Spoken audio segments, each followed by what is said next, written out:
आये बहु बाराती दारू पी के गे हम आ डीजे पर नचे बौगे जान क्षमा छम। ए बहु बाराती दारू पी के गे हम दारू पी के गे हम आ डीजे पर नचे बौगे जान क्षमा छम। ए बहु बाराती दारू पी के गे हम दारू पी के गे हम आ डीजे पर नचे बौगे जान क्षमा छम।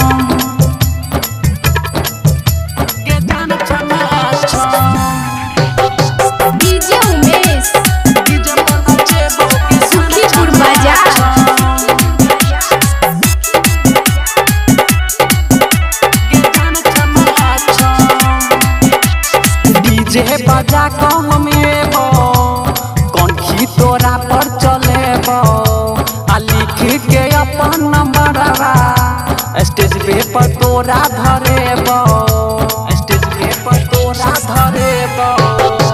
डीजे बजा को हम एबो कौनखी तोरा पर चलेबो आ लिख के अपन नंबरवा स्टेज पे पर तोरा धरेबो।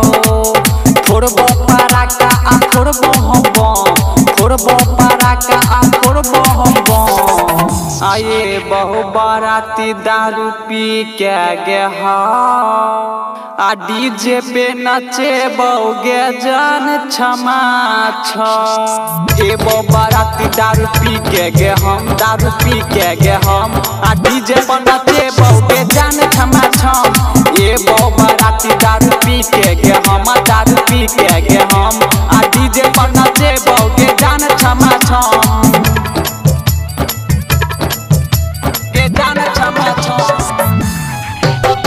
डीजे उमेश डीजे पर नचे बौगे सुखीपुर बाजार टीएस रिकॉर्डिंग स्टूडियो दरभंगा। गे जान क्षमा छम। जल्दी तू जान चलियो है लेट नहीं कनियो लगई है राइटर मनीष के सोना दुल्हा अपन तू बनई है दुल्हा अपन तू बनई है। जल्दी तू जान चलियो है लेट नहीं कनियो लगई है राइटर मनीष के सोना दुल्हा अपन तू बनई है।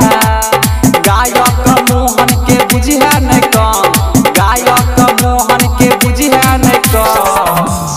आये बहु बाराती दारू पी के गे आ डीजे पे नचे बौगे जान क्षमा छम। ए बहु बाराती दारू पी के गे हम दारू पी के गे हम आ डीजे पर नचे बौगे जान क्षमा छम। ए बहु बाराती दारू पी के गे हम दारू पी के गे हम आ डीजे पर नचे बौगे जान क्षमा छम। TS recording